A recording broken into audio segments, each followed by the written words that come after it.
There we go. Good morning, everyone. It's a Sunday. I had to run through the intro twice there because I realized Instagram wasn't linked up properly.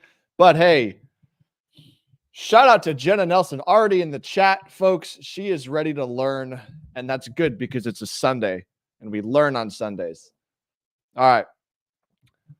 So, guys, my name is Sam Stevenson. I am a structural engineer, nerdy guy, and I'm here to explain to you guys how I'm going to be using some of my skills to build the best design firm in the United States. So that's my strategy. I don't have it yet.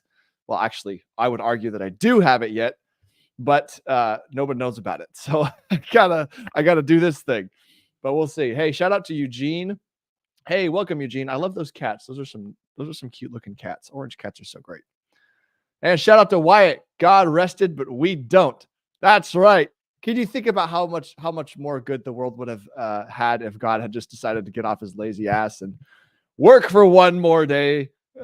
So we're going to be talking a little bit about work, actually, work ethic, work productivity, and some of that kind of stuff today, because I've got some research. I did some research and I got some data on myself and my own habits and things. So we're going to be sharing that with you guys. But let's get right into it. All right. So mistakes and lessons learned. So I saw something today in the process of, not today, this week, of like getting plans from random builders of people that wanted a free model. And one of these plans had a set from a brand, and I'm not going to name the brand. I think the name of the brand is hilarious given the quality of the plan. Quality was poop. Brand name was like really fancy sounding. I'll say that. Anyway, so hopefully it's not like my company where I call it Rapid Designs, but I take like 2 months to get you your plans. That's what let's avoid that, right? So that's a lot what this was like. But basically it was like they had taken, first of all, the original floor plan drawing was like relatively messy. And for those that don't have context, a regular set of plans, you'll see maybe 2 or 3 like floor plan down views in a plan, depending on like how crazy your plan is. But there's going to be like a floor plan. Sometimes it's a cleaned up floor plan with furniture in it, and that shows you scale of space. And then there's a floor plan that's got all the furniture removed and it's got all the dimensions on it. And that's the framer's floor plan, right? They're going to use that to build the house. And then sometimes you'll see like the electrical plan. Well, you should usually see an electrical plan. Sometimes you'll see a reflected ceiling plan if there's like a really beautiful, crazy house and they have all kinds of ceiling treatments and shapes built into the ceiling. Like they'll have a plan with a bunch of lines specifically talking about the ceiling. But anyway, on this particular plan, they had taken all of those and they had stacked them onto one sheet, like on top of each other. So all of the information was written in one place. And for those that don't read plans often, you ought to know that if you vomit lines and text all over a page and like it's all covering over each other and it's all like overlapping, it's very difficult to read, especially because like, you take plans, print them out, take them out to a job site. They're going to get crinkled. They're going to get dirty. Like it's already going to be harder to read them than when they started. So for God's sakes, don't make plans messy. And I think I got to credit the engineering firm that I worked for teaching me this skill. But like when you have to put a lot of information into a document and somebody else has to read it, it'd be nice for them to read it. I'll do one quick analogy and then we'll move on to the next thing. So I would say that this is very similar to if you had to write a 5-page essay in school, right? You're going to write your 5-page essay, but before you turn it in, you're going to take each of the 5 pages and you're going to overlay the text on each other and stack them all into one sheet, right? Imagine trying to read your essay like that. Like you can't read the essay like that. So that's my analogy. So don't do that. And if you're anywhere in the design space, don't do that. If you see a designer you're working with doing that, for God's sakes, find someone else like Rapid Designs and do something different, because you're going to give everybody else a bunch of headaches and you're only inviting problems. So we're really big on avoiding problems here and like not making a build already more difficult. Like, it's already difficult enough, like, to especially like out here in Texas, in the particular place I'm in, it's the Wild West. It's the Wild West, right? Like, it's really difficult to keep subs on schedule. It's really difficult to like keep them like on budget. It's just like it's a Wild West. So the last thing you need is a bunch of like unclear information in your legal document that's building this house. Anyway, so that's that lesson. So I had a few conversations with some builders this week, and I would call these value unlocks for the consumer. Okay, so I'm always hunting to figure out what exactly people want in a plan, right? So I would basically say that these things are just like little extra steps that like you can extract from this builder's experience, and I'll just tell you what they are. So people have a bad time when they don't get a custom set of plans. Here's what I mean by that. Most of the time, when people want to build a house, like they're building because they want it custom. Like they want it to be suited to their style and their living preferences. Therefore, lots of people you can go online, you can buy, houseplans.com kind of thing. And this is partially why I don't believe that selling pre-baked plans is useful to anyone, aside from like passing off concepts, which is why I just throw my stuff on my website. So, which I now have. Yeah, go to my website, rapidarchitectural.com. That's where I got all my stuff. I got so for those that don't know, all of my documents that I use to run my business in terms of my plans and templates, they're there. You can download them in a zip file, and you can draw plans that look exactly like mine. And I even have a YouTube course that's free to show you how to like download the software, import all my settings, and then go start drawing. So take it, use it. You can make the world a better place. And then, worst case scenario, you decide it's too difficult and you either want to pay me to draw you plans, or you're a designer and you love what I do and you want to come work for me. So either way, I win and the world's a better place. So, or like, I guess the third option is that you like use it and you succeed and like everyone wins. Yeah. So that was the first thing. People have a bad time because they go buy house plans online and they go to build it, and the builder like has to keep track of like little customizations along the way. And sometimes people will be like, yeah, I want this house, but I want the 2-car garage to be like a 3-car garage. And it's like, and they're expecting like, oh, okay, well then I should just be able to tell the builder that and he could just build it bigger. Right. Well, the problem with that is now you have a whole bunch of like subs that aren't looking at the thing that's being built on the plan. And now the framers have to like interpret, and everybody has to communicate consistently. And like now the elevations of the house are going to look very different because you couldn't visualize that properly in your head or something or whatever. So it's a mess and people do it. And so like I had a conversation with someone about basically like, I'm just done. I'm done doing it. I'm not doing that anymore. Everybody's getting a custom set of plans. Which is good because like from a business perspective, he's deciding to like cut off a certain portion of people that are going to want to make his life harder. So that's good. And basically what that means for me is that like I get more work, right? Or that there is more work out there. Like people just shouldn't do that thing. They should like get custom sets every time. So the value unlock in there is that people will want to customize. And when you're working with someone, they ought to know that they can customize and that it makes like little difference. So for example, somebody gets a house that's a 2,500 square foot house. They have a budget with the builder. He's kind of like sort of bid out an approximate range based on the existing plan, and they want to customize some things. So they come to someone like me and they say, this is kind of what I like. Let's customize this like list of things. And so I would say, okay, I'm basically starting from scratch either way. I'm taking this general concept and I'm going to tweak a bunch of stuff as you would intend. And then like we have some meetings, and in the process, they get to move and push and pull as they like. And that's value added for them, right? Because the other thing that is different with what I do is that people want to be involved.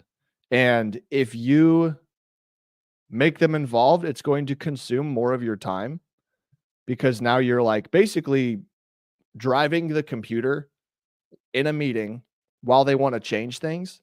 And that's very expensive to the company in terms of like time. So that's fine. But like that's okay as long as your business model is set up to support that.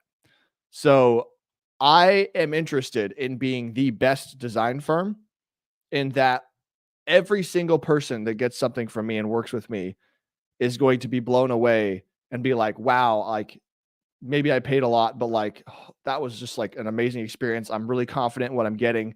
This is going to be super awesome. And I'm going to get it super fast. Like just the whole thing. So if that means that I spend 5 sessions with them for an hour, just like poking through and they're like, hey, you know what? Can we like tweak this thing? And this is partially with the software and the skill with the software and having a mouse that does things very quickly. That's where all of these things come together because you can sit there and you can drive it and you can push and pull and be like, and they're sitting there and they're trying to imagine like, hey, can we like move that wall and imagine this space this way? And for context, a majority of designers who have these kinds of meetings will print this stuff out on paper and they'll go meet in person and they'll like draw on the paper different concepts. And that's cool and it works, but then you're relying on their ability to visualize something in their head. And like, it's just like, that's not instant. You can't move a wall and then like, hey, by the way, if I put you in the room, this is what it will look like. And we just changed it. So like, now you see, now do you want to go back? We can go forward, we can go back. And so it's giving a whole lot of power to the people that are driving this. And like, that's okay with me because I'm not the kind of designer that wants to be like, oh, you don't really know what you want. I'm the designer. I know all of the things because I don't know all of the things. Like I didn't go to well, I did take an architectural class at one point. I didn't go to school to learn all of these fancy things and detailing and dental moldings and all this, that, and the other. I came from an engineering background, so I'm just very practical. And most people don't build with all that crap on their houses anyway, because we have a fiat system. I'm not going to go into that right now, but people build cheap, simple houses and want bigger in this America that we live in here. So that is how I'm going to cater my design. And I'm not going to learn things that don't like add value.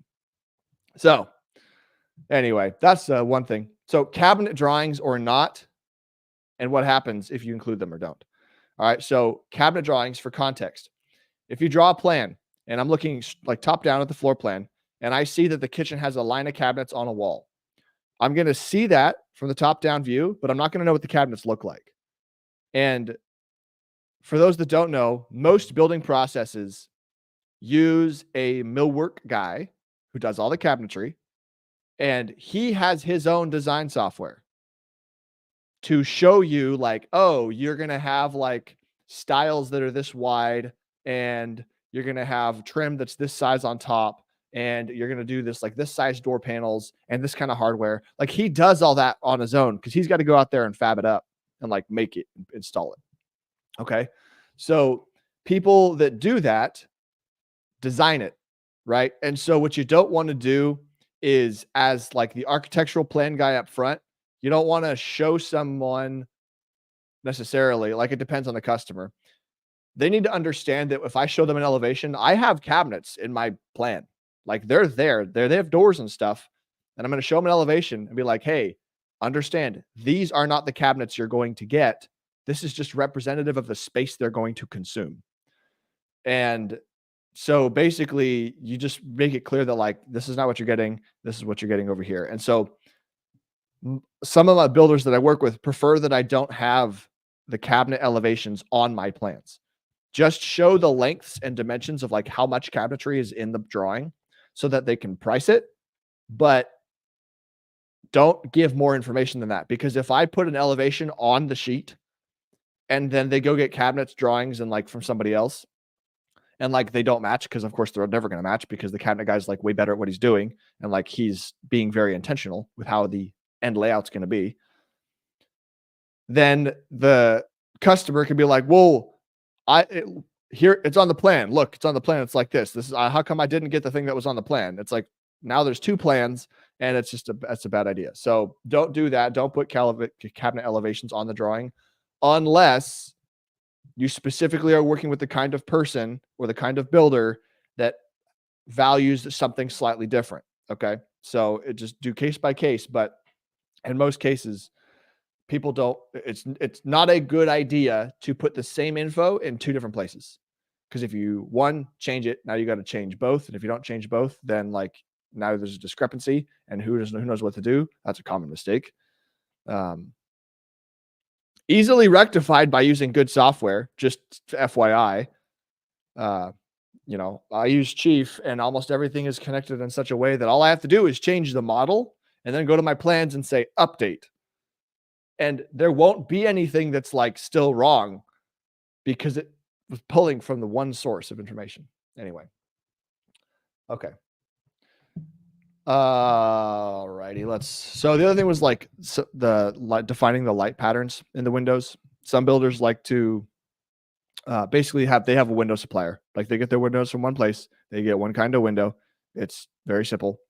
And that's like what they're used to bidding for. And most people aren't going to be like, "Hey, what kind of glass is going in my window?" Or like, "How many panes do I have?" Or like, "What's my mullion width?" Or whatever. Like people they just want the windows and they want them to like look a certain general way. Unless you're building like really high end and people are very specific, people don't care. Therefore, it's good to define like, oh, the window's going to have like 4 lights in the top and 2 lights in the bottom or whatever, like, the mullions and the dividers and stuff. So specify that stuff up front. It's probably a good idea. Okay. That's enough about like the plan stuff. We're going to talk a little bit about the outbound system, outbound where we're at here with the business strategy. So I was supposed to this last week launch my outbound strategy, which basically is going to include another 100 cold calls, texts, emails, day one, and then a whole bunch of stuff. And it like stacks up and it's going to be a whole bunch of work basically. So I didn't. And part of the reason I did not is because I actually had a huge inflow of like actual work to do. And I'm in the process of like also training someone to help me keep up and all that stuff. So it was just like a lot of other stuff that came in. And so I did not do it because I was also focused on other things. And this is sort of what we're going to get into with some of the time stuff. But that didn't happen yet. I want to improve 2 things about my website because for my particular trade, for in the design world, there's all kinds of ways to like show proof of stuff, right? I have an Instagram. I used to not have the website, just had the Instagram. And so I had like story highlight packages of reviews and like showing I do the 3D printing and like other stuff. And that was just, I put like reels on there of people who liked working with me. I could put plans like you could just put stuff on Instagram and it's free. Okay. Now, the disadvantage I found to that was that it's very limited on like what you could put into there. Like it was not easy for me to say, "Hey, here's all my files, download my files." Like I don't think there's a way to do that in Instagram. And there's a lot of customization you can do with a website that you can't do with social media. So I decided, and I had this in the past when I ran Stevenson Construction. And what you want to do is you want to be able to basically punch someone in the face with like how awesome you are in one place. So, and keep it like very simple. I don't want people to have to think it's complicated. I want to be like, "Oh, this is it. Here is like me. Do you want to know more?" And so basically what that means is like when I get a lead from a builder or whoever, it's like, "Hey, I got someone that's ready to draw plans." They like go talk with them and they're going to pay you. So like, tell them whatever your price is. I, when I get in contact before I have the first phone call, I give them the link to my website and I'm like, hey, if you want to make sure you're not just talking to a random guy on the internet, here's my website. You can learn about me. Right. And that is usually sufficient for them to go to the website. Because I've already been referred. Okay. So I already have an established level of value because they are about to build a house with someone they like. And this guy likes me. Therefore, I'm already like positively associated. So on top of that is my website, which has a whole bunch of information about me. And my goal is to push up the value equation in their head of who I am way before a price is ever mentioned. Okay. So the value equation being value equals uh, expected outcome times likelihood of result divided by time, delay, and effort and sacrifice. Okay. So I want to, on the top side of the equation, my website serves to increase the likelihood of result because it's like, hey, here's a bunch of testimonials. Here's other people that worked with me that got exactly what they wanted and more. And the dream outcome, like, I want to give you information that's going to show you that, oh my gosh, I had no idea like all this positive stuff could come from having a great design. So like you increase both of those. And then the bottom, the time delay, right? You show proof that like, oh, I work fast. I work quicker than everyone else, right? Rapid designs, all that stuff. So people are going to get it faster. And then the effort and sacrifice. It's like, hey, I'm going to hold your hand along the whole way. You're going to get screen shares with me. Like I'm going to make sure this is really clear to you. I'm going to put you in the computer. You're going to be seeing the model. You're going to walk around in the house. You know what you're going to get, right? So I want to do all of those things before they even speak with me so that they can like read it and experience it in their own way. So that when they get on the phone with me, I don't really have to explain very much. I've pre-sold a lot of myself and I can answer questions that they have that are very specific. So, and sometimes people don't even like have questions. Most of the time when they get to that point, the only question they have is, how does this work? How, like, what should we expect? And so then I can speak more at length about like, okay, they're basically sold already, right?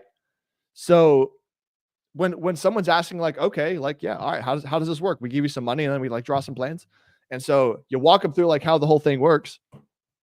And then once they're super confident, and like you've built up some rapport and they know you're a human being and they know you care and like you've built a relationship, then you drop the price. And when I say drop the price, I don't mean bring the price down to a lower number. I mean, give them the price. Because at this point you want them to be maximally invested so that they know like, because I am not interested in competing as a commodity. I got that from Hormozi's book and all of his teachings. I want people to get an insane amount of value from me and then pay me a great price. That makes it worth it for me. That's the world that I want to be in. And so I want to basically push the value way up with all these like methods and tactics and then have a price that's high. Now, I would personally argue, I'm not at the point yet where I'm going to start pushing the price up and like really like trying my sales skills out, because what's going to happen is I'm not getting any gasps. So the joke is that you got to go for the gasp, right? If you tell someone a price and they don't go, oh my God, sticker shock. Like if they don't react like that, you didn't go high enough. Okay. So, and the reason for that is if you're closing 100% of people, then that means there are people in there, by definition, there are people in there that would have been happy to pay you more. And there are people in there that like, we're good, like just at that number, just barely, right? They didn't want to fight it. And so if you have no sales skills and your value and your offer is not that good, then like you're going to be okay. You're going to like succeed doing that. But if you want to like exit the commodity space and you want to be someone who can charge 3 times as much as everybody else, then what's going to happen as soon as you do that and like you give them that crazy price is they're going to be like, oh my God. And most people should say no. Okay. You should expect no, because they don't know like Like you basically like you hit them with the like, oh my gosh. And after you get a no, then sales matters. If they would just say yes to crazy high numbers, we wouldn't need salespeople. Their job would not be like important. We have sales because people need help deciding. That is what it's for.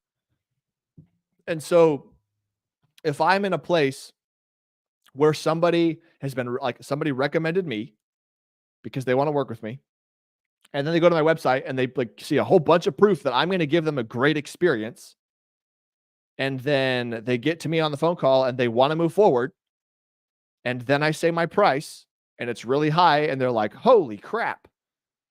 If they're the kind of person that I want to work with, they'll accept the price. And if they aren't, that's okay. I'm willing to let it go and lose them, and they're more interested in like they're personally okay paying for less value.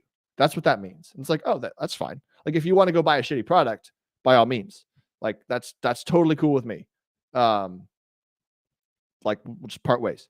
So when you drop when you give them the price and it's crazy high, most people need to be walked through how to accept that price.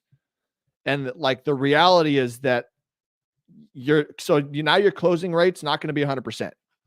Some people are going to walk away. You are not going to be able to close them because they aren't the right kind of people. So you need to have the skills to help people decide that this is what they want. And you can tell if it's what they want because you can basically walk through with them the thinking process. And like if they're still on the phone with you and they're still like struggling to decide, they probably want it, right? That like there's people like also for myself, like personal example, I spent the most amount of money I've ever bought like one thing for like outright was like a personal mentoring program. And I had no idea the price was going to be that high when I went into it, right? If I did, I might have not done it. But I went through the sales process, and I was like, yeah, I'm really sold on this program. Like this is going to be a very important thing for me. I want to do it. And then they hit me with the price and I was like, fuck. Like, I don't know if I could do it. And I consider myself a lay down sale in that case. Like I was a very easy sell, but I still needed to be walked through the decision-making process to be convinced that this is something I should do.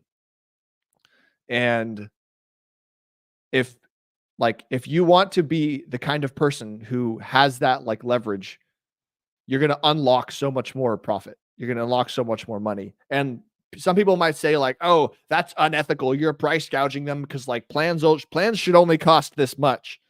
And it's like, yeah, I guess if you get like a shitty level of plans with like an okay timeline and like they're kind of going to work most of the time, and like every now and then there's going to be like a framing mistake built into the plans and like all that stuff. Yeah, it's worth that price. Correct. But I'm not interested in building that product. I'm interested in building something different. Therefore, it's a different price. And the price is determined at the transaction every single time, right? I could sell the thing I have right now. I could sell it like up this coming week. I could sell it 3 times. And it's, let's say it's some dollar per square foot number. And then the week after that, maybe let's say the houses that I sold this week were like, I don't know, 10,000 square feet, 15,000 square feet. They were massive houses. If that happened, guess what? I'm really busy now. Therefore, if somebody wants to work with me the following week, price is a function of like supply and demand, right? Well, now my time has a high demand on it because more people still want to buy from me. And my supply is way down because I have like very few spare minutes left. And so guess what I'm going to do to my price? I can afford to lose the work. And if they want to work with me that badly, then I'm going to push my price up even higher. Right. And if they like it, then they'll pay. And then everybody wins. And like, then if I become like then you find the place where like, okay, this price level is not supported by the market for what I'm currently doing. So either improve what you're doing or lower your price. And then you find like where that balance is. So that's the way that works, right? So anyway, well, what did I how did I got into that little spiel? We got some comments from Wyatt here. Oh, like Linktree. Linktree is a great way, a great free way to have lots of paths to check out what you do. I'm personally interested in the simplest, like, contained solution. The one thing I don't like about Linktree is that it like takes you out. Like it's not a funnel, it's an anti-funnel. Um, I want people to move towards one thing, and like most of the stuff on my website pulls people towards like, hey, get in contact with me. Hey, start something. Hey, like let's do something. Instead of like, hey, why don't you go like watch my there's a page that's like go check out my media, but like I want people to go down my funnel towards a goal. So that's my only thing that I don't use link. I think I have one, but I don't use it or promote it. And then from Mr. Wyatt, in my advertising and videos, I say what my average project costs are. Oh, okay. I don't want to waste time on the phone just so they can say no. Yeah, exactly. I want everyone to know what they are, what they're walking into with me. Exactly. That's a good strategy. And like just you can't go wrong with being clear with people and just being open and honest about like what you do and what you are. Cause like at the end of the day, people can't argue with like realities of life, right? So Wyatt, if the reality is that you're charging these numbers and you're like busy and people are buying from you and someone like comes up to you and is like, oh my God, you're too expensive. And be like, that's just the price for what I do. And they're either going to want to buy it or they're not, right? And sales could be part of that, but yeah, no, it's really good. You can't go wrong being clear. So good strategy. I like it. All right. So that's why I got down this path. I was talking about the importance of the website. So I'm going to, I think, add two things to the website because sooner or rather than later, I would rather start pushing my price up slowly. And so what's going to happen is I don't want to push the price up without being confident that I'm over delivering and I'm still giving them more value than what I'm charging for. That's what I want to be confident with. So I want to pack more of a punch into my website. So I want to have the like working with Sam video, like, hey, what to expect. So like literally they're just going to see the process and be like, oh yeah, like that's what I'm going to get. Okay, cool. And the other one was, oh yeah, I'm going to make a list because it's not very clear to people what's good, what's bad when working with a designer. And so I'm probably going to have some page or something that says like, oh yeah, some designers do this and some designers do this. Like, be aware that if you pay less, you could be inviting in more problems that were going to cost you more money anyway. I'm not going to get into sales right now, but like, I argue that I save people more money than they spend otherwise. So, as any valuable product should. Okay. All right. Let's get personal, folks. So, capturing more time out of the week. I talked about this last week. And last week I did a decent-ish job tracking my time, but not last week, the one before that. This last week, I did a much better job tracking at least the time I was spending working. Okay. So working does not include anything that's like relevant to maintaining my personal life, like the gym or cleaning or whatever, audiobooks or any of that. Working is I am doing something that is either promoting the acquisition or work or product of Rapid Designs. That is my work. And so I want to know how much I was doing. And the result was about 50 hours for this last week, which is way lower than what I wanted, what I expected, and what it like felt like I was doing. Right. And so the funny part here is like we're going to get a little more broad now. So if you've got other businesses, you can apply this knowledge to yourself and hopefully learn something from this. So quick little check over here. Okay, no comments. All right. So strategies with time management, right? Everyone's a guru on like how to manage productivity and all this, that, and the other. And I'm just trying to like filter through what I should be doing. Okay. So from the Hormozy school of thought, you're probably not working enough. You probably just need to do more or do it better. Normalize if you're a man under the age of 28, normalize working at least 10 hours a day for 6 days out of the week.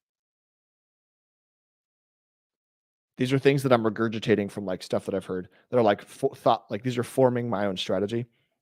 All right. So the first question I ask myself here is, are the batches of time inefficient? Okay. Am I like spinning my wheels? How do you know? Okay. You should always ask yourself that question. How do you know? Is the thing you're doing inefficient? Sometimes you don't, because you can only control inputs. You can't control outputs. But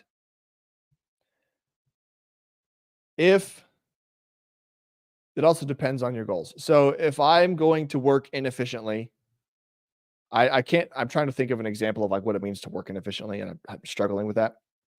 But for example, if I have 50 hours spread out over this last week, it was decently like random, right? It was like 8 hours Sunday, and then 4.5 hours Monday, and then 13 hours on Tuesday. Like it was all over the place. So what I was thinking was like, okay, how could I streamline the work so that we, can get more done in either the same or less amount of time? Like the 4-hour work week is probably a good book to go through at this point. So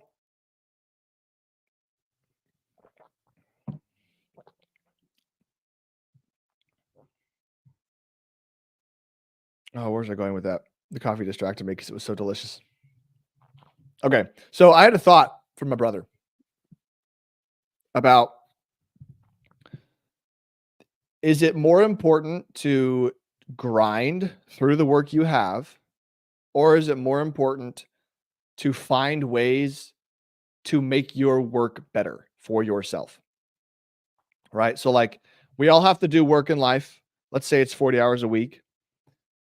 Should we focus on doing like shaping and forming our life such that we can encourage ourselves to make the work as easy as possible for ourselves? Excuse me. Like, you should never make something intentionally more difficult for yourself, because then you're just less likely to do it. Right? Recognize, if we want ourselves to do something, you're negotiating with a separate person, right? We've all been in that situation where we're like on the couch and you're like, all right, get up and go to that computer and work. You could like say it out loud, but you might not do it, right? You can't will yourself to like do a lot of stuff. Sometimes it's helpful to understand that you ought to sell yourself on why you should do something, or you should like have systems in place that are self-motivating, right? And the two schools of thought are basically, I would like to feel good about the work I'm doing while I'm doing it. And the other school of thought is like, who gives a fuck how you feel? Go do work, right? Hormozy's school of thought would say something maybe like, in terms of the feel thing, it's like, okay, so you don't feel like you want to work. So you approach the screen and you're like, oh man, I don't want to do this. Like, that's like the vibe you got, right? He would say something like, okay, so you lack the skill of being able to work when you don't feel like working. It's just a skill deficiency. Well, how do you learn it? Go do it. Like, just start doing it, right? So a lot of his stuff is just like, it's brute forcing it. It's just overcoming all that stuff. And this is where you start to get into like mind games, right? So you want to think about longevity. You want to think about like health, wealth, and relationships, right? You're trying to like balance, how do I get the most economic output out of a human, right? So for myself, I worked 50 hours. It felt like a lot of work, but a reasonable amount of work. Like I didn't at no point was I like, oh, like I'd basically get to a point each day and I'd be like, oh, like I'm already succeeding. My drive is a lot less. And I'll be honest, like a few weeks ago when I was starting this thing out, I wasn't succeeding very much. And so my drive was a lot higher. And so I just worked more. And so now that like the comparison between myself and what I have and what I want is less, then it's like, oh, well then I'm okay with what I got, kind of thing. Um so sorry, I got distracted. There were some cops outside. Anyway, got a chat in here from Eugene. I'd never advertise my business. I'm just afraid to do that because it's too loaded and not ready for more. That's a good problem to have. And let's talk a little bit about that strategy here. So, why would you advertise? Why would you not advertise? Okay. So, Eugene, I don't know your situation. You can feel free to chat and give me more information, but I will make some presumptions here. So, if you're running a business of any kind and it's just you, then and you're already busy, then that probably means you're doing a good job. People like you and they want more, and so they're referring you. So your product is good. So there's a time to scale and a time not to scale. And there's also like life goals and how does that fit in to scale, right? If you want to have a high paying or a job you enjoy or whatever for the rest of your life, then don't scale. Like just keep doing what you're doing.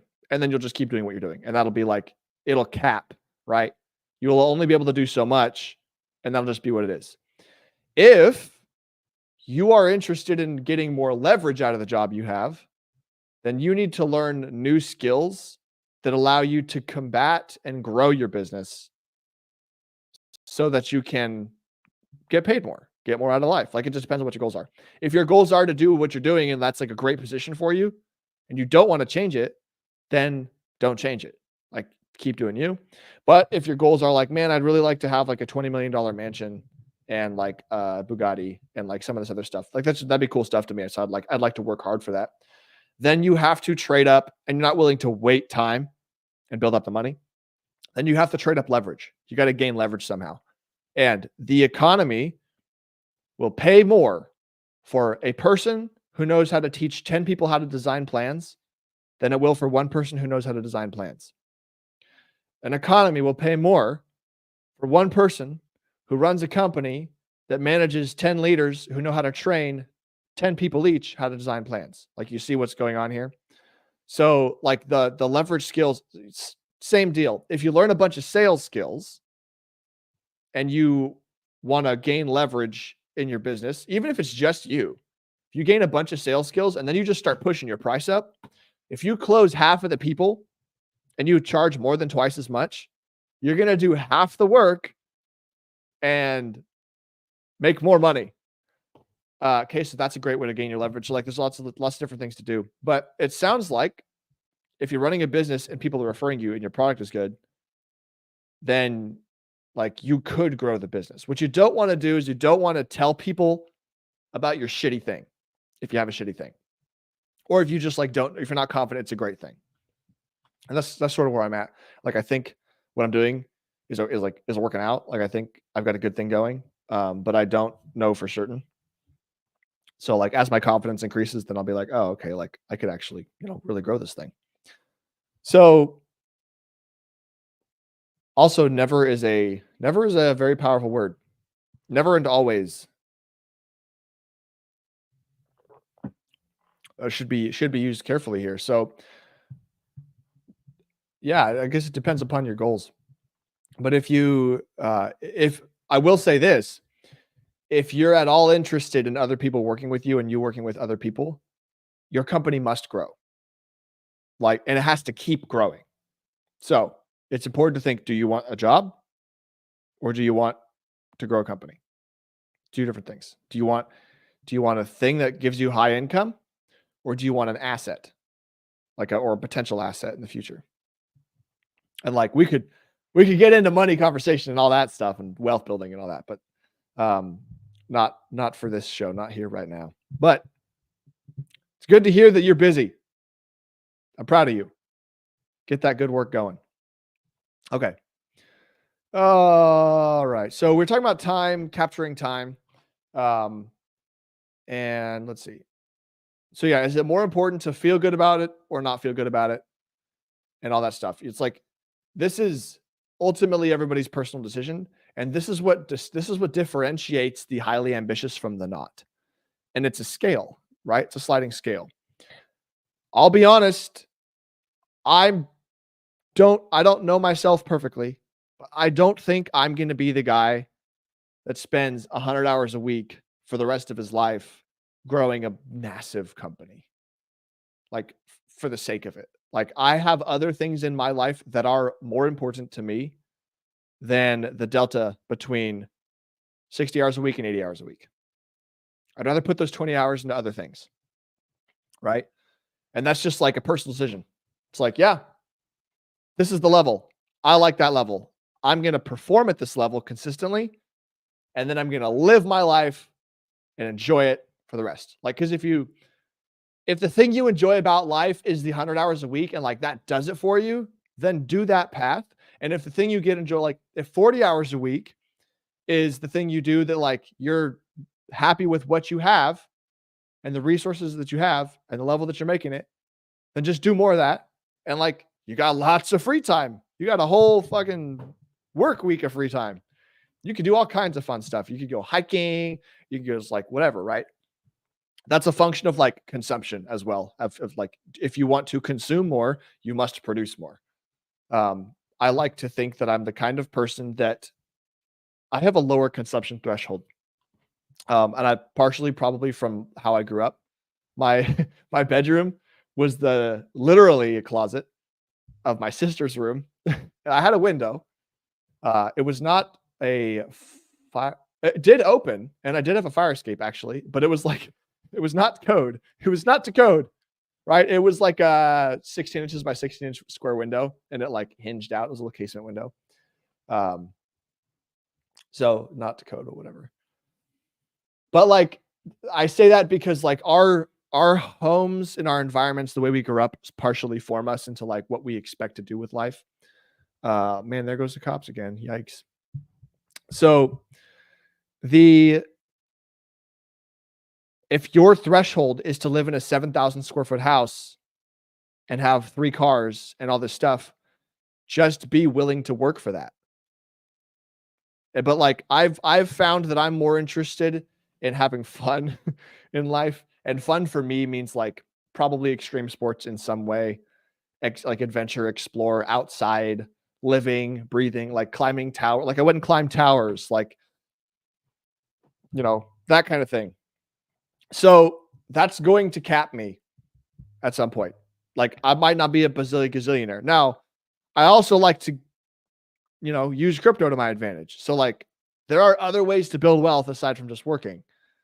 So, all those things combined, maybe 50 hours is my cap that like I feel good with. And so like, I'm just going to accept that and be like, all right, how much can I squeeze out of these 50 hours? That's like the next thing.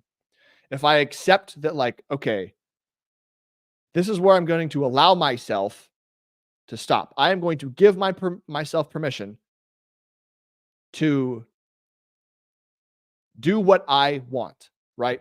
That is a very important lesson that we should all learn. Like, one of the things from my improvement program that I paid for was a giving yourself permission idea, right? The world tells us how to do everything. Your family is going to tell you how to do everything. Your friends are going to tell you how to do everything. At the end of the day, you get to decide what your goals are. You get to decide what you want out of life and how far you're willing to go to get it. You make the frame. You set the frame for your life. So I I might compare myself to Hormozy, who has all these great, crazy businesses and is doing all this wonderful stuff. And he works his ass off. And like, good for him. Like that's he's working for him. But at some point, we have to separate ourselves from our mentors and be like, okay, those are the things they did. This is what they got. I want these pieces of it, and I don't want the other parts. And then you move on. And like you find a different mentor, do a different thing, right? You know? So take give and take, right? Like there's probably a bunch of stuff that I do that like maybe you like parts of it, maybe you don't. Don't do the parts you don't like and do the parts you do. So there's the other part of me that says, hey, don't be a weak bitch. You can work more than 50 hours a week. You're just lacking a skill, right? And I happen to be 27 years old. So like I'm at a point in my life where I have found a very high leverage thing that I can grow at a certain rate.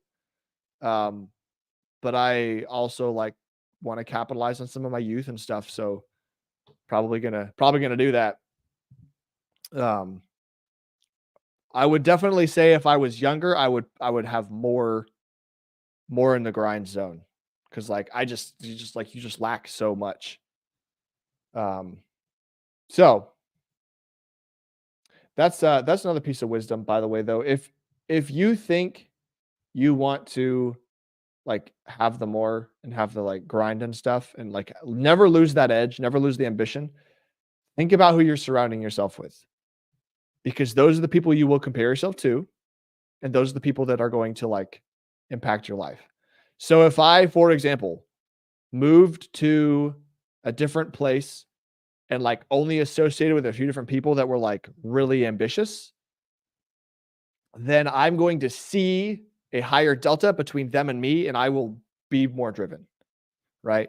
And if you want to do less with your life, which is always a personal choice, then surround yourself with people that do less with their life, and you'll probably feel just fine.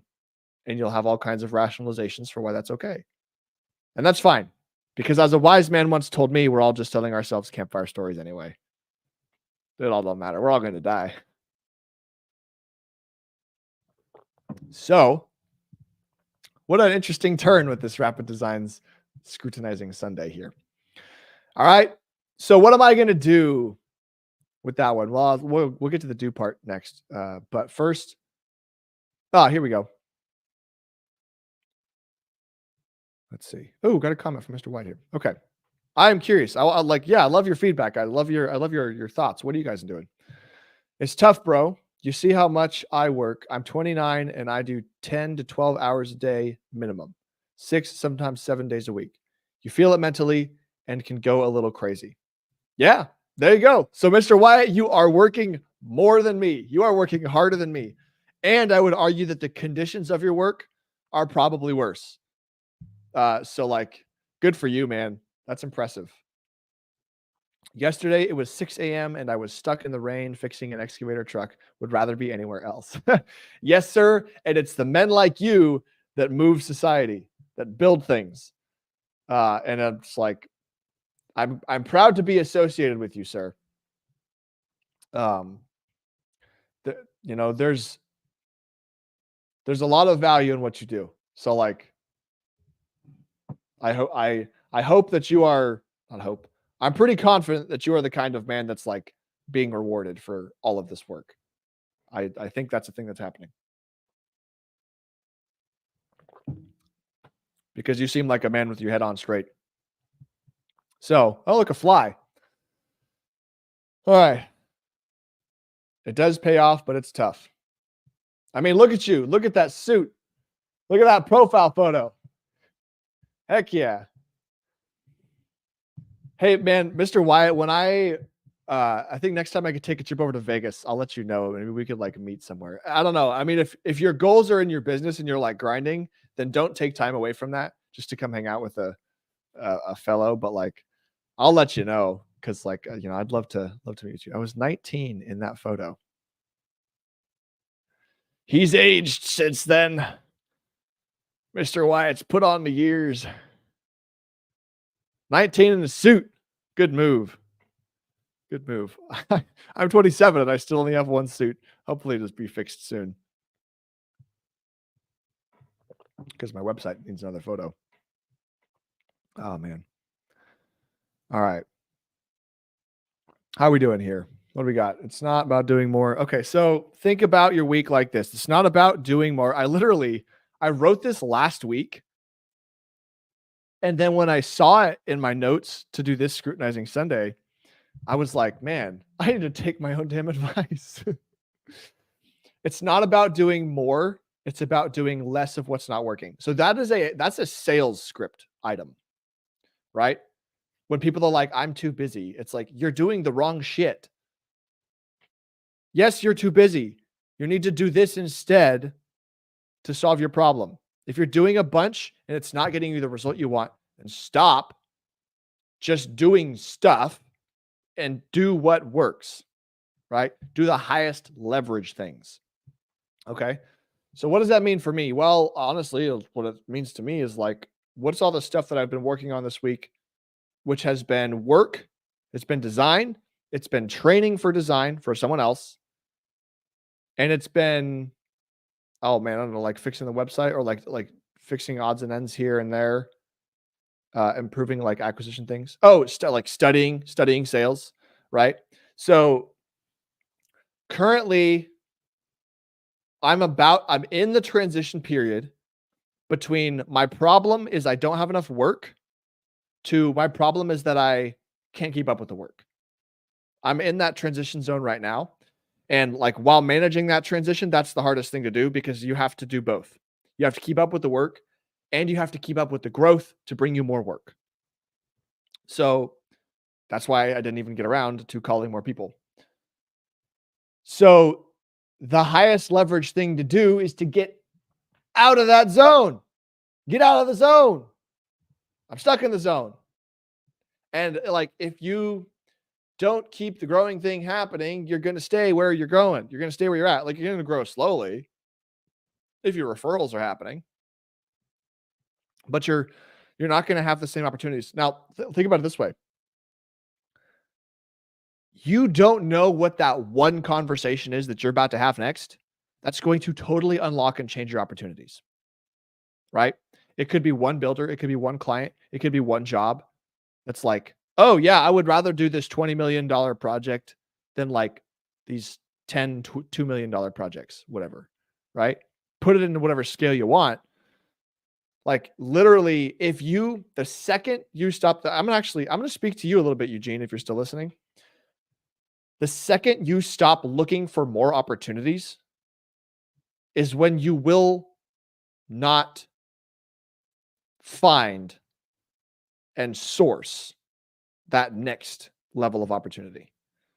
So like that's not a criticism of what you're doing, but it's information. So take that, work with it however you like. But I will say for myself, I was cold calling at one point and I have stopped doing that. And because I stopped doing that, I have not started new conversations with new people that do crazy things. And there are probably almost definitely people that exist out there that are willing to pay you some crazy amount of money to do a crazy good job. But you're not going to find it unless you go look for it. And like most stuff just doesn't like come to people in life. Like referrals are great. But like think about it this way. If you're let's think about if you're Walmart and you speak to a certain kind of person, like someone goes into Walmart and they're like, man, I had a great experience at Walmart.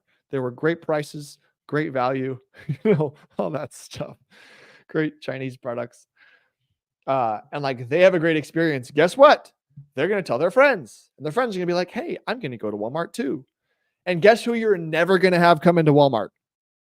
You're never going to have Bob the billionaire who lives in a $10 million house in a totally different neighborhood with a totally different friend group and a totally different network.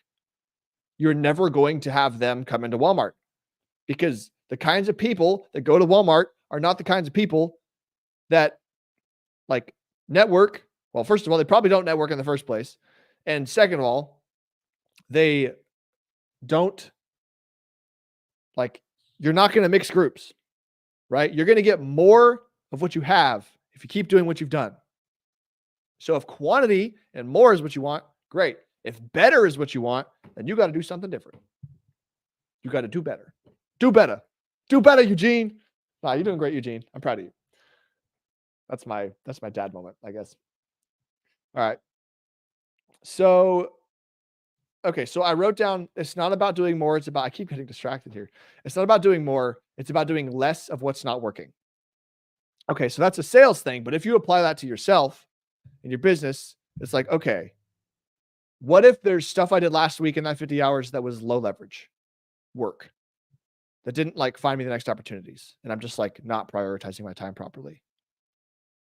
Then I should, instead of thinking, how about I do 60 hours instead, which is going to drain my battery, what if I do the same 50 hours, but I'm hyper focused? I'm like, okay, so 50 hours is kind of my cap because I'm a weak bitch. I'm not like Wyatt, right? If maybe 50 hours is my cap and I want to work in this range, then this is what I'm going to do. And this is what I'm going to focus on. And then I'm going to spend all the other time in my week doing other high leverage stuff to fill the other buckets of my life so that when I go back to my 50 hours a week, I'm good. Like I'm better. I'm going to work better. I'm going to work harder. Whatever it is. Balance. There is no balance. There's no such thing as balance. If you're the kind of person who likes to learn and grow, I highly recommend reading or going through the audiobook of Flow by, oh man, his name, Mihai Michizikala says Mihai, something like that. Just look up Flow. It's a very good book about what he's trying to like describe, like what makes someone happy in life. Like where does contentment come from? Where does like peace or whatever come from? Right? What is all that stuff? And so I recommend that book because what his main point is that contentment in life comes from entering the deepest and widest variety of flow states in any particular day consistently. Okay. So what does that mean? It means what is the widest variety of tasks that you know how to do that you're pretty good at or that like you're kind of competent in? Like, also, what's a flow state? Okay. A flow state is where you're like, let's say you're cleaning and you're vacuuming and you find yourself like, you're just vacuuming your thing and you find yourself like, oh, a living room's done. And you like thought about something entirely different. Like before you know it, like it was over and you were just in a totally other world while it was happening. You had entered a flow state in the particular activity you were doing, right? Maybe it's basketball and you're just like on fire and you're not thinking about what you're doing. And you're just like, boom, boom, boom, boom, like, hoop, hoop, hoop, all that stuff. Like maybe it's construction and you're just like, bang, that number goes on, bang, that number goes on, bang, that's cut to length, bang, that goes on, like whatever it is, right? The more flow states you can enter in different categories, the more fulfilled, whatever word you want to use, the more like at the end of the day, you're going to be like, man, like I lived today, whatever, right? Emotions being separate from it. So take that for what it's worth. There's a time in my life where I actually like, I was taking little notes. And I, every morning I'd write out, be like, okay, I want to do this, this, this, this, and this in these categories today. I want to enter these flow states today. And then I would just be very intentional. I'd be like, okay, I'm going to go spend 10 minutes flying a drone because like, I'm going to get in the zone and like, I'm just focused on a thing, performing a thing. Right. And then it's like, oh, okay, timer's off. Boom. Stop that. Go do the next thing. I'm going to go spend 10 minutes riding my pit bike and like practicing wheelies and like trying to ride as effortlessly and cleanly as possible, whatever. Right. Like just go experience as many things in as many states as possible. And like, that'll get you, something good. I don't know. I'm just speculating. Okay. So I would ultimately recommend to anybody to just like try to get the most high leverage out of all of the buckets in your life. Okay. So Wyatt, I'm willing to bet if you're working what you said you were working and you're grinding all this stuff, there's not a lot of time left over in your life for other things. Therefore, I would expect that when you decide to do other things, you go high leverage, you go maximum exposure, maximum fun, maximum whatever. right? So maybe wherever you're at, there's like a great strip club. And so I'm just fuck with you. I don't know. Nothing against strip clubs or going to strip clubs, but like that's the idea, right? It's like, okay, we're gonna go hard, work hard, play hard, right? Just it's that concept. So find the things you enjoy the most, enjoy them at the highest like level that you possibly can, and then go back to like work as the highest level as you possibly can. Like, and if you enjoy work, then you're great. No work, then home and family, early fish and hunt anymore. Oh boy. That was quite a sentence, Wyatt. Help me out here. No work, then home and family, early fish and hunt anymore. Punctuation or something, please. I don't know what you're saying.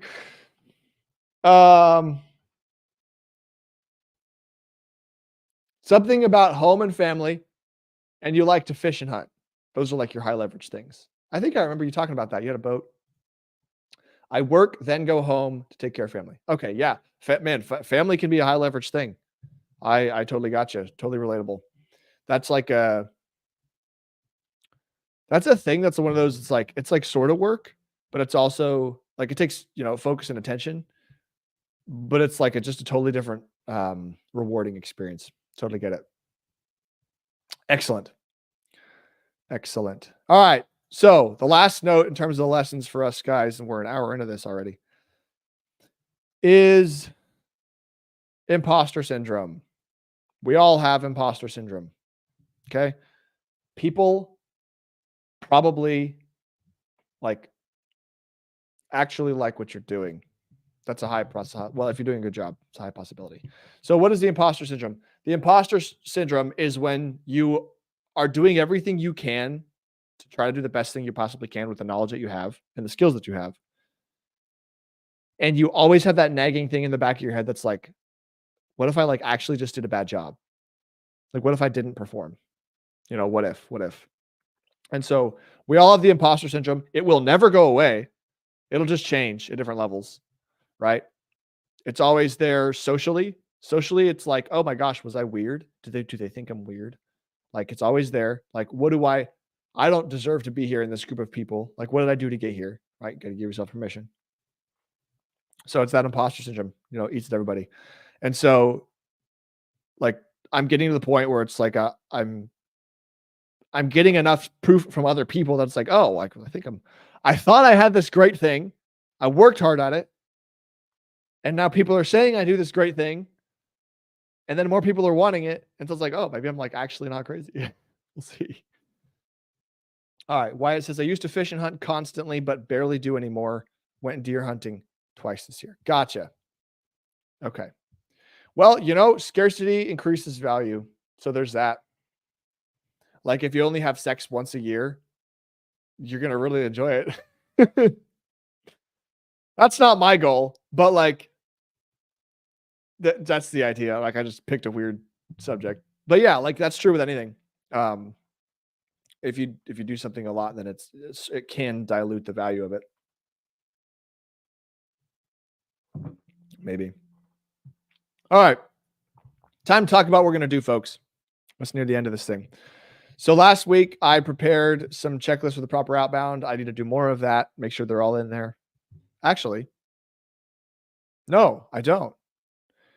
You guys are witnessing me live realize that I was doing something that was not value adding, that was taking my time and not moving me forward.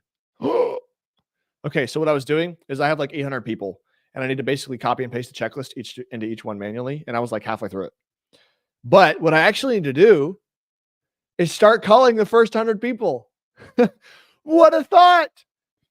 What a novel thought. Because I would burn at least 2 more hours of my time putting the checklist stuff in. And I could just as easily. Wow. Guys, a revelation on stream. Okay. I'm going to take that off I'm not doing that. I'm not doing that. I'm not doing it. Freedom. Okay.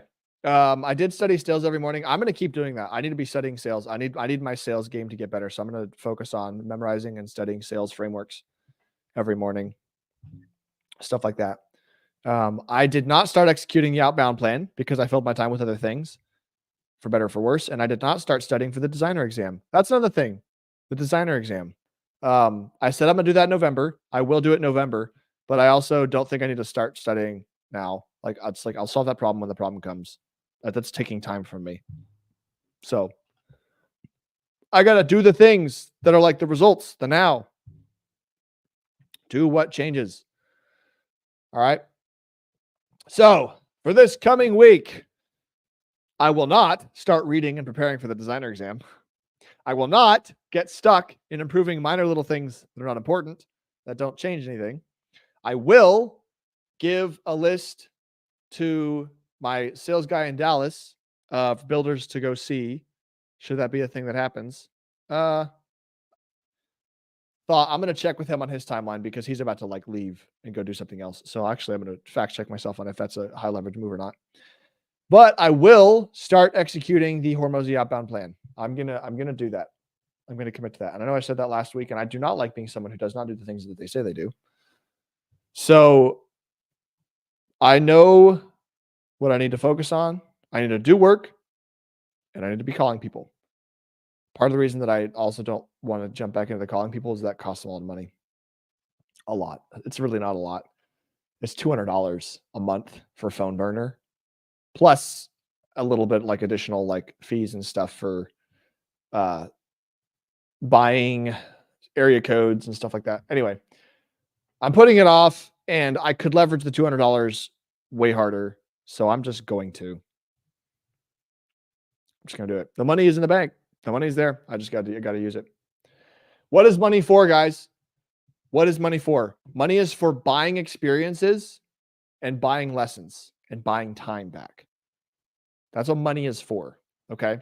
So if you can buy something that's like you can learn a whole bunch of problems in a high efficiency way, then you used your money for a wise thing. You're going to move forward faster because the reality is that you're going to learn the lessons one way or another, most likely. So do you want to consume your time to learn it, or do you want to just like spend money to learn it and then go make more money with it?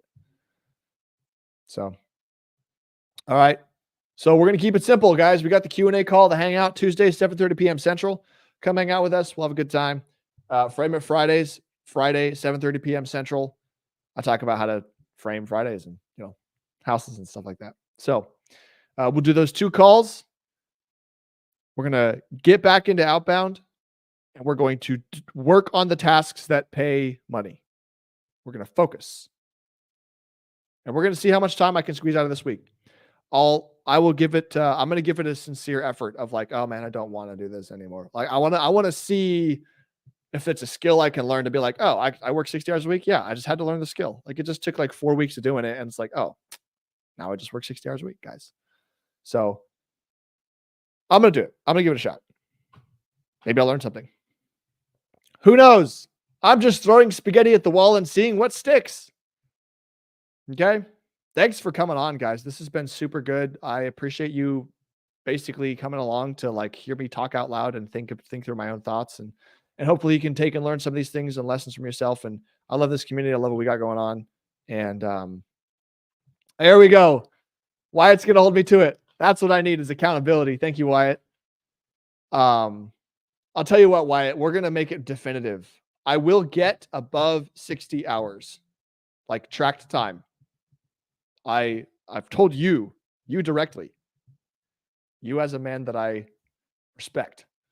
So I'm going to do it. All right. I said I've done it, and I'm going to do it. Cool. All right. That's all I got, folks. This has been a good time. Thanks for coming on. I'll do it again next week, and hopefully we'll have some lessons learned and we'll be moving in the right direction. Remember, you are probably never going to do the one thing that like changes your life next. But if you keep making incrementally correct decisions, you will move in a better direction. And it's not about picking the right, exact, perfect thing. It's about deciding to move forward. I'll leave you with that epic thought. Let's take it out with some music by the one and only Green Observer. See you guys. That's the code.